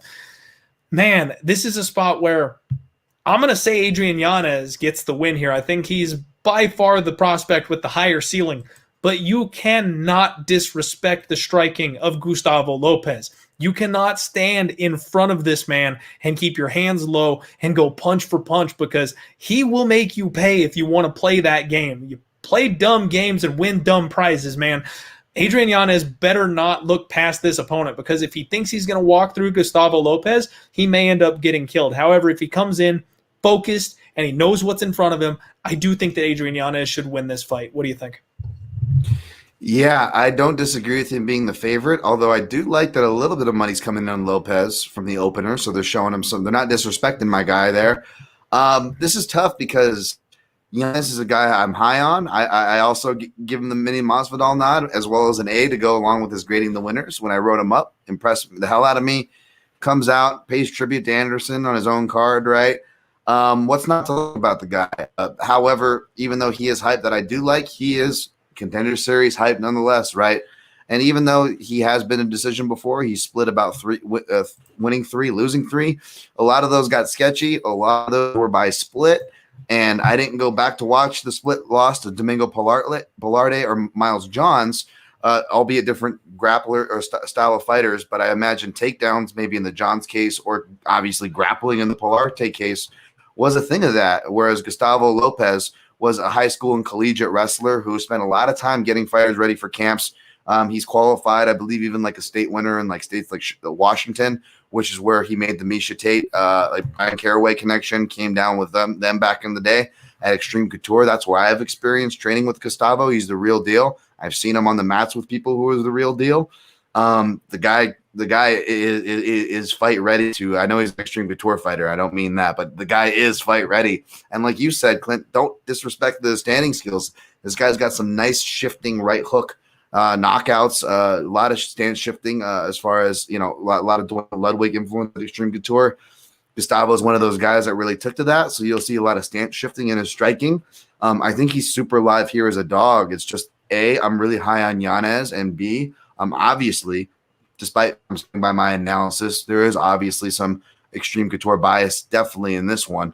So I'm going to be picking Lopez. My pick probably won't be changing, folks. And I'm going to be trying to research. I'm going to try to set the bias. I'm going to try to keep it here as hard as I can, keep it away from me while I research a play, because if the line goes in the opposite way, right now they're showing him some respect. I thought it was going to go more in Yanez's favor. And if that's the case, I'm definitely going to be looking for a Lopez play. There you go. All right. I don't hate it. I like the call on the underdog. And yeah, that's a favorite I'm probably not going to touch. That's one of those ones where that's probably what you should do. I don't know if I can get to the dog. I don't know if I can pull the trigger on the underdog, but I really like Gustavo Lopez, and I know better than to step in front of him here in a spot where it's just one shot away. He can land one good punch and be right in this fight. So more power to you, man. I love the play. Good luck to you if you end up pulling the trigger on that underdog. Thank you, sir. All right. Next up, we have got heavyweight action. Tai Tuivasa taking on Don'Tale Mayes. Tai Tuivasa 11-3 recently just snapped that bad losing skid that he was on, getting a knockout over the skyscraper Stefan Struve, who has retired from the sport at this stage. Bringing in here, trying to look at another spot where you got to wonder who the UFC is backing here, man. I know we talked about, narratives and stuff like that, who's getting the rub. Tai Tuivasa is a character. You got to think they want this kid to succeed. But Don'Tale Mayes, he's kind of a prospect himself. I know he's been a little bit undervalued by a lot of people, and he's been overlooked, but he came out and did what he needed to do against Roque Martinez. That seemed like a spot where they threw two bottom-of-the-barrel guys a chance, see who deserves to stick around, and Don'Tale Mayes got it done. Even though he hasn't looked incredible, his real weakness has been the ground game, right? He got submitted by Cyril Gane, he got submitted by Nascimento, but here he's taken on a guy in Tai Tuivasa that wants nothing to do with going to the floor. So it seems like kind of a sink or swim spot, in my opinion, for both guys. What's your read on this fight? This is another one where I'm looking toward the dog, and even if I do pick the favorite, I say go with the dog. I mean, I picked Arlovsky to beat, Tuivasa by decision, but I think he was like money line plus like 300 or something, and he didn't win, and I looked crazy at first, but at the same time, I think people started coming around then, going like, wait a minute, maybe we should start, like easing up on the hype train. Of course, Tuivasa would get some losses after that, right? And it looked like, okay, is it Tuivasa, training at AKA? And looking like a new man when, he didn't really train at AKA too much. That was kind of overblown because the pandemic hit, if you guys remember, pre that Struve fight. And Struve, I love Struve, by the way, who's always kind of had his foot out the door, A, as aging fighter, B, and retirement fight, C, not trying to devalue or take away, from Tuivasa in that spot. But how much of it was that? And even though I picked and I believe even played Tuivasa just because he was the underdog and it was a heavyweight fight, if memory serves, I don't think, I think he even had some moments where you're like, how is this going to play out? I don't feel that confident. And then he ends up getting the knockout, if memory serves. Either way, point being, I'm not telling you where to be confident with your money, folks. I can't be confident in Bam Bam Tuivasa, and I love me some Tai Tuivasa. I love the shoey. I love the personality. I love me some big island boys, believe me, right? That being said, Willie Mays Hayes, reincarnate Don'Tale Mayes, even though he doesn't got the karate black belt and still tends to act like he's got a karate black belt in there at heavyweight, I admire that. I could see him doing, kind of a dancing fight, getting a really boring decision. But that being said, I wouldn't really, even if I do end up on the dog here, I'm not sure I'm going to be playing it, much less telling you guys to go play it. Put it that way. There you go. And man, I got to tell you, I'm with you. I'm with you on the dog here. This is a spot that I haven't taken advantage of in a long time, and I'm finally pulling this old trick out of the hat. When you get two middle of the road and or bad heavyweights, you take the dog. We got plus 200 on Don'Tale Mayes. Now he's down to about plus 175 or so, but I snatched plus 200 on Don'Tale Mayes. Man, Tai Tuivasa should not be this big of a favorite over anybody. First off, both these guys are young. Both of them have egregious holes in their games. Both of them are improving. So there's going to be a lot of randomness to the result in this fight on Saturday. It's a small cage, and Don'Tale Mayes is freaking huge. You've got Tai Tuivasa, who this guy, he's not changing anything. He's going to walk forward. He's going to kick the leg. He's going to throw the overhand. And I smashed Tai Tuivasa against Stefan Struve, one of the most confident picks I've had in a long time, because I knew that's the exact recipe to knock out the skyscraper. Like you mentioned, he's had one foot out the door a long time. He's retired and come back. He's been chinny for years. He gets knocked out by an overhand every time he fights anybody with any kind of power. So I knew that was on the table. I knew that was coming from Tai Tuivasa. Sure enough, it did. But now I got to flip. Sorry, go ahead. What were you going to say? Oh, no. I was just gonna add in that Tuivasa's training in Western Australia. He didn't go stateside for this camp. He's back home. There you go. And that's one more thing for me. Glad you chimed in with that, because you're not going to expect anything different from him. You know what I mean? He's back in his same old camp. He's back at his same old gym. He's going to fall into the same old mistakes and the same old regiments, training habits, and that's not going to be good for his evolution. That's not going to be good for his growth. Don'Tale Mayes, I'm not a huge fan of Jackson's MMA anymore. They've kind of fallen off a cliff. They're not doing what they used to, but it's still a place where you've got MMA brains. It's still a place where you can grow, where you can improve. A young fighter that needs to really just round out their game, you can still get that at Jackson's MMA. Don'Tale Mayes is huge, man. He's going to have a big size advantage in this spot. He's going to have a ridiculous 6-inch reach advantage in this spot. And this guy hits hard. I know Tai Tuivasa is hard to finish, but Don'Tale Mayes is one of these freak explosive athletes that hits really, really hard. And on top of that, the kryptonite for Tai Tuivasa is the ground game. If anybody would be able to exploit a ground spot here, it's gonna be Don'Tale Mayes, because I know Don'Tale Mayes has had a problem on the floor, but Tai Tuivasa ain't submitting anybody. Let's be real.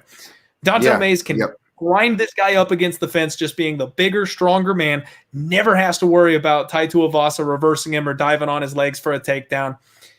I really like the dog here. This could be a hairy, grindy, nasty, boring decision that goes all 15 minutes with these guys laying on each other up against the fence. And if I'm flipping that coin, I'll take plus 200 any day. And then both these guys are made out of brick. Both these guys are hard to finish. You know, you don't knock out Don'Tale Mayes. You only submit Don'Tale Mayes. So I'm not expecting Tai Tuivasa to have the power to put this guy down for good on the feet.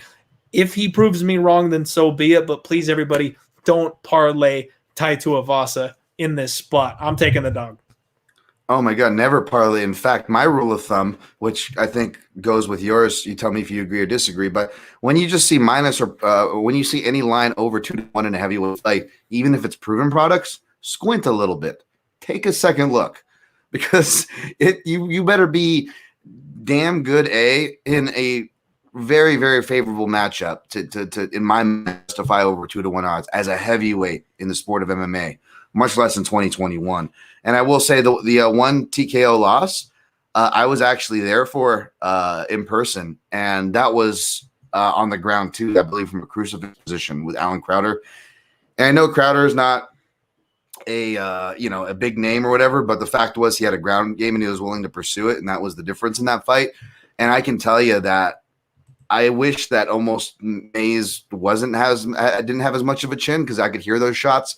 And it was uncomfortable, where you're like, this guy is too tough for his own good. That ref better stop it from that position. Thankfully, the ref did, but Mayes, they were heavy shots that would have, should have hurt and got anybody out of there. So I agree with this guy's durability, if that makes sense. Absolutely. Makes perfect sense. And yeah, man, when you get that raw meat slapping sound when the shots are coming, that's not good for anybody. And I'm glad you mentioned that, because the loss to Alan Crowder, that's never going to age well. You know, that's always going to be a black spot on this guy's resume. But like you said, it was on the ground. He got taken down, and that's the key in this fight. I don't know that Tai Tuivasa shot a takedown in his life. So I'm expecting a stand-up battle, and if it hits the ground, I'm expecting Don'Tale Mayes to be on top, in which case there's a shot there for us to get this thing done no matter where the fight takes place. I like it. Let's roll some dice on these big boys. Co-main event time. Whoa, dude, I'm twisted on this one. My brain is tied in knots right now. The return of Gregor Gillespie. One of my all-time shining moments was betting on Kevin Lee against Gregor Gillespie. I was mocked. I was ridiculed. I was told how stupid I was for making this bet. And he comes out, and it's exactly like the spot we talked about last week. Even backing the guy, never did I expect a head kick knockout to kick the fight off and flatline his opponent. That was such an unreal result, and maybe my favorite MMA gif of all time. I think I officially picked Gillespie despite my bias toward Lee there. Couldn't have been happier to be wrong, by the way. Glad I didn't bet it. Grats to you and anyone who cashed that. That was an awesome one. And yeah, I guess I could see, people were hyped on Gillespie, but man, people were throwing you over the rails for that one. Jeez. Well, you had the last laugh there, my friend. Nobody likes Kevin Lee. That's probably what it was. Yeah, you're right. That's actually probably that's what you were feeling, the anti-Kevin Lee steer. Yeah, because that was right around the point where everyone was calling him a busted prospect and nobody wanted to be on him and he was a fade material, and that was me going against the grain there a little bit. And I understand how hot and how good Gregor Gillespie is, but that was definitely the spot where everyone was counting Kevin Lee out completely. So, yeah, it wasn't in hindsight, obviously things are a little bit different, but people did not like the pick at the time. Absolutely. This one is interesting. Basically, I don't know if I'm even leaning Gillespie. I agree that he's the favorite. However, he's almost already been bet up a whole $1. I imagine that's going to go past $1 by the time fight time starts, which, I hate to use the value word, but it makes you start looking at the other side. And I actually had an inkling toward Riddell. Riddell, hi there. I was joking before this last UFC pay-per-view that he is the best fighter out of city kickboxing, and that opinion can actually age pretty well right now. And I've always been really high on him. He's not just a kickboxer. He's got really good counter wrestling. He's got a good get-up game, good underhook awareness, uses the cage well, excellent left hook, real strong and athletic. And when you look at Gregor's not very big of a guy. And when he has went against bigger guys, those are some of the fewer fights that he actually went the distance in. See Glyco Franco, who was a welterweight fighting at lightweight somehow. I don't know how that happened. But the point is that Gillespie, I think off the top of my head, without even looking, folks, I think he has been to the third round twice, or at least only been a decision twice. Whereas Riddell, you could say that, he doesn't have much of a, experience to, trump Gregor's per se, with him coming from kickboxing as far as MMA goes. But he is a guy, I got to go back and refresh myself, but I don't remember him. He was in hard fights that were deservedly tough, but I don't remember him uncharacteristically or unfairly, unfavorably gassing, unjustifiably gassing, where it's a problem. And if he is testing the get-up game and he doesn't get blown away by a submission right off the bat, then I feel like instead of Gregor kind of cooking his way to submissions in round 2 where his style leads, I feel like we could get a kind of a sketchy round 3. Now, you've played this angle and cast on it pretty big, I think, even though it came a bit sooner with Adolfo Vieira and Fluffy Hernandez, I believe.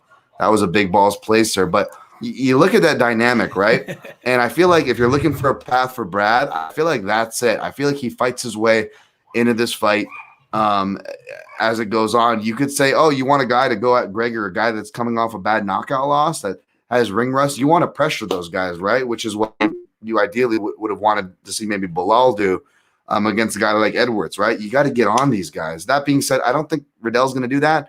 I don't think he's going to fight against type, and I don't think that's necessarily a bad thing.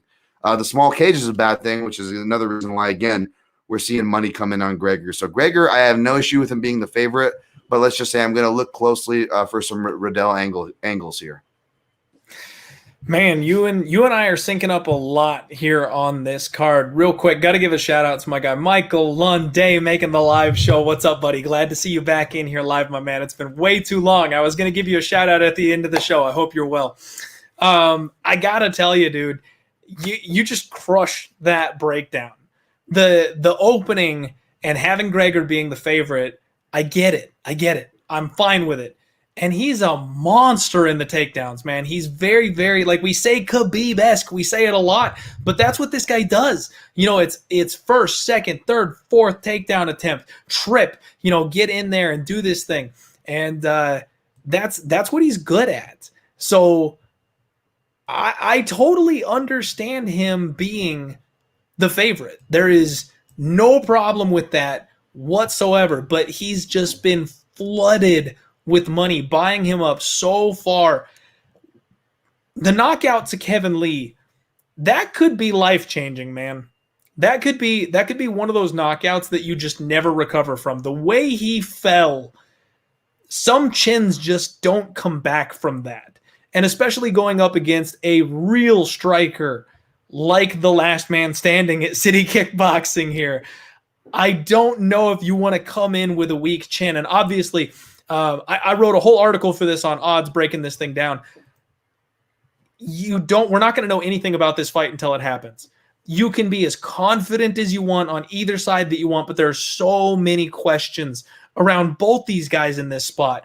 We have seen time and time and time again that the opponents of sorry, I'm totally blanking here. The opponents of Riddell, they've tried to take him down. Nobody wants this guy standing. Nobody wants a piece of this guy standing, and they try to take him down.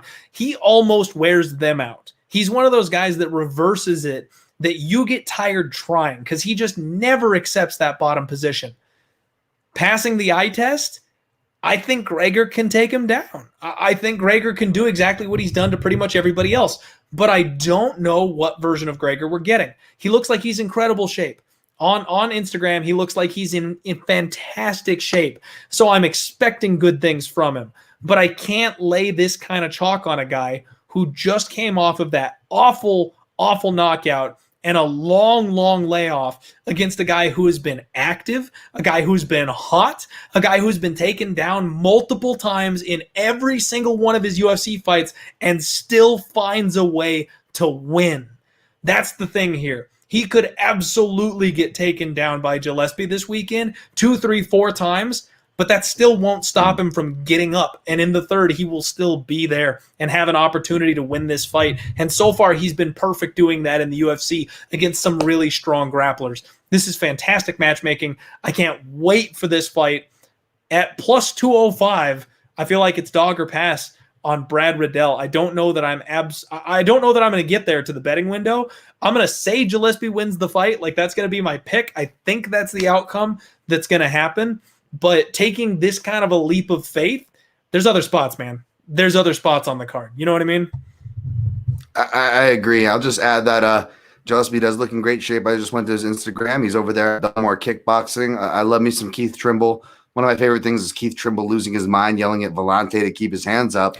But one of the common threads I noticed there, and I don't like to go too far down the chin rabbit hole, but you bring up some very valid points. And I guess just to add to those points is that I don't know how they run their sparring sessions there, and I'm not going to throw like AKA accusations, although it's a very similar camp, whether it's light heavyweight Volante coming from wrestling into a primarily kickboxing style, Ryan LaFleur, middleweight, welterweight, coming from wrestling, primary kickboxing style. Now we're dropping down a bit weight, Gregor Gillespie coming from wrestling, primarily kickboxing style. We also, those guys' chins kind of drop out. So I don't know what kind of, how they're, if you're looking at trends as far as that goes, that could be something to look forward to as well. You don't know, because these wrestlers, just because it's not striking, folks, that doesn't mean they don't bring miles on the table. Wrestling is miles too.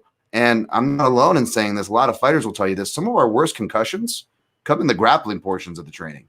So it's not just because they're a wrestler, they're exempt from head trauma or miles. No, they've got all those things. So something to watch for, but I agree with your last sentiment there.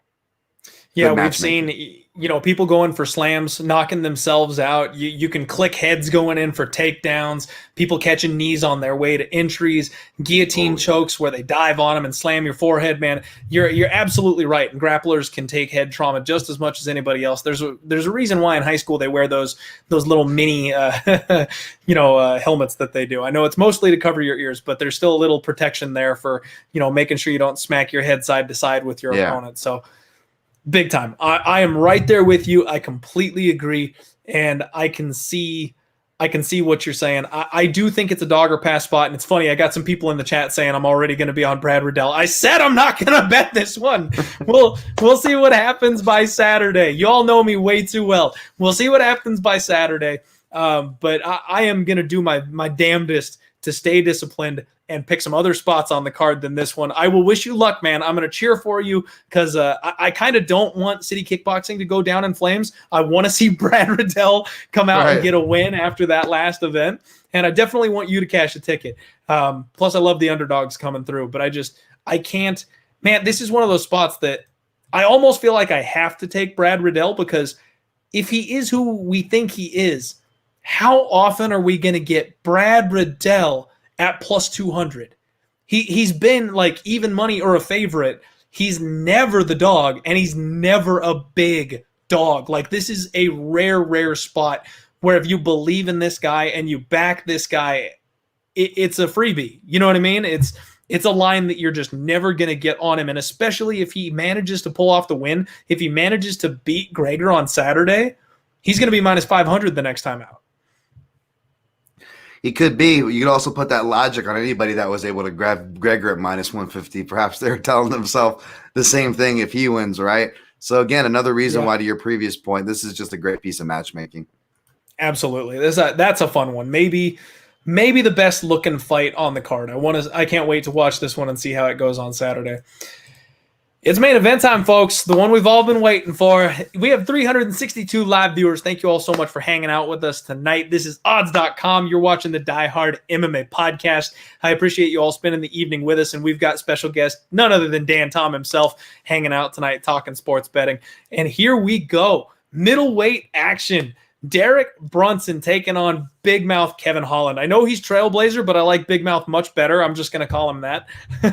Derek Brunson getting kind of a late career resurgence here. Finally kind of locked it down.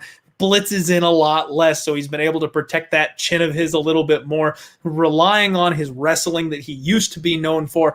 But he's getting up there, man. That age is starting to creep up on him. He's on the wrong side of 35, and he's taken on one of the hottest prospects we've seen in a long time, Mr. 2020 himself, Kevin Holland, who's coming off of knocking out one of the all-time greats in MMA, Jacare Souza, off of his back. Just a stupid knockout that we think we've seen everything in MMA, and then Kevin Holland comes out and does something like that.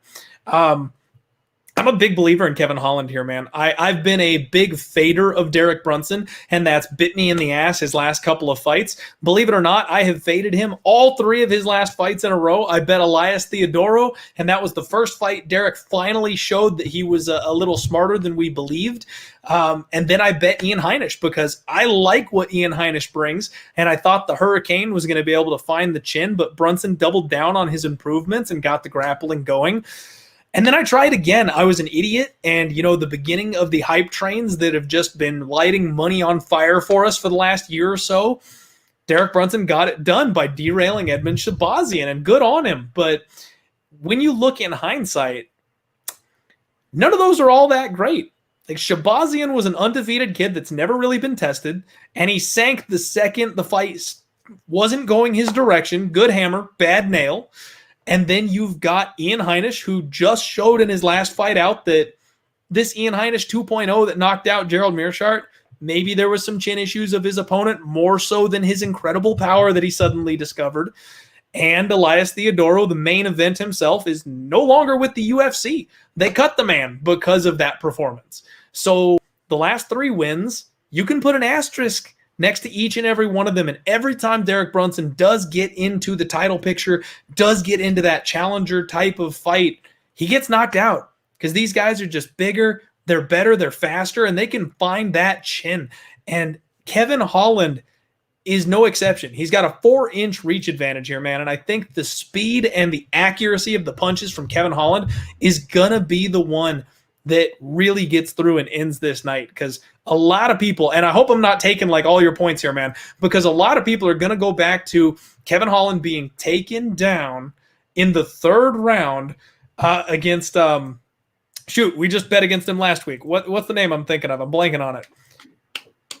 I'll find it. Not Darren Stewart. Stewart, yeah. Darren Stewart. Everyone's going to talk about how he got out-grappled by Darren Stewart. Everyone's got to talk about how he got taken down so easily his last fight. But you know what he's been doing? He's been getting up and punching people in the face. You know what I mean? He does get taken down, but he gets up and he hits them hard. He knocked his last opponent out super quickly and super easily. And Darren Stewart, dude's never been knocked out. He is unreal, made of granite. You cannot finish this man. And that is something that I think is going to be a problem here. Kevin Holland is going to find a spot on Derek Brunson, and the shots that he hit Stewart with would have crumbled Darren Brunson. I've got Holland. I've got him by knockout. This is a tough one. It's a tale of 2 lines. Not as much as the last fight, but still a tale of 2 lines and a tale of 2 analysis, right? You bring up the age, and it's something that I don't look at enough. I know it's a big thing for MMA gamblers' age. I will say that the miles is kind of right at that end of his peak too. He's at 11 years or so, Brunson. But like I mentioned in my previous point, there's wrestling, there's some other stuff on there, right? And man, all I got to say is if you got Holland at that dog money, that's a great bet. I don't know about where the line's going, but he is where my analysis is heading. And it's crazy. I feel like Derek Brunson, I picked against him the last 3 times too, Clint. Guilty. I don't know if I played him, but man, I guilty on the wrong side for sure as far as my analysis goes. And I don't want to do this to him again. He's got more ways to win on paper. He's more patient. He's training with Brendan Allen, who last beat and took advantage of the fact that Holland will give away some bad positions. I thought Jacare Souza could get it. But by the way, let's put something straight. You know, he didn't beat Jacare Souza. I don't know where that's coming from. But he beat someone named Ronald Souza. So let's get that straight. That wasn't our beloved Jacare, folks. That being said, I'm still going to give Holland credit for beating that guy Ronald, right? Because he's just showing where his confidence is at. And I was on the wrong side of that fight with Souza, and I was on the wrong side of Green Moises. But aside from those 2 fights, those 2 guys are the ones, I don't know about you, Clint, they made me the most money in 2020. And I'm pretty proud of that because at the beginning of the pandemic, I said certain fighters are going to do really well, certain fighters are not. And the 2 fighters I cited specifically before these runs was Bobby Green and it was Kevin Holland, because they get unfairly maligned for their trash talk. They're actually good competitors, and they're not cold. Like, you see Kevin Holland is nice to us after he beats him. It's just part of the game. It's gamesmanship. You got to do what you got to do to win in there. Yeah. And Bobby Green is the same way. And we've seen them kind of come to life. And that's really hard to pick against. Whereas Derek Brunson, probably the last card, it's been a little too long since I went perfect on picks, but was UFC 208, if I'm being honest. And the closest call I had was I picked Anderson Silva over Derek Brunson. Now, I'm not going to relitigate that scorecard. The point being, the reason why I picked Anderson was because guys who can be crafty and kind of get in your head, whether it's in a mean way or in a sports gamesmanship way like Anderson Silva, a weird way, it really throws Derek Brunson off, regardless if we're getting crazy aggro Brunson or not. And then furthermore, and I looked into these things, is that he's not the best at maybe checking leg kicks or dealing with straight linear shots. Guys like Anderson Silva, Adesanya with the knee up the middle, and even Theodoro when he had his moments in their fight. Like, when I looked at guys who throw those straight up, those weird side kicks or things, because Kevin Holland will do those in a company to line up that right hand, doesn't really do much with those or defend them much. So I feel like Brunson should win this fight. I think he's the value side clearly now. My heart's with you, Brunson bettors, if you're taking a shot at him now. But my analysis is saying that Kevin Holland's going to get right hand KO here. So that's my pick. There you go, man. I like that we agree on that one there. I think there's a lot of people chasing value on Brunson, and I think that recency bias in sports betting is a bitch, and everybody is looking at the weakness we saw from Kevin and the strength we saw from Brunson, and the chin idea has disappeared. I'm telling you, man, if you go back and you watch that fight with Stewart, Kevin Holland got tired in round 3 because he hit Stewart with the kitchen sink. Like, that guy just doesn't fall. Brunson will not be able to take those shots. I fully expect Kevin Holland to get a knockout. And let's not forget, this is a 5-round main event. If Brunson gets 1 or 2 takedowns, if he grinds out the first 2 rounds, can he keep it up for 5? Can he avoid the shot in round 4? I don't think so. I think Kevin Holland's going to get him, and I think he's going to get him good. I went ahead and laid 3.5 units to win 2 at minus 175. Once again, I may have gotten it wrong, man. Some money is coming in on Brunson. That line is dropping, and this is a spot where I'm not going to be too crazy to say I'm comfortable to put more on it. It looks like they opened up the prop line. There's we try to steer people to legalized USA-based sports books, but we got to look at the early lines from what's coming around offshore. Holland by knockout is plus 160.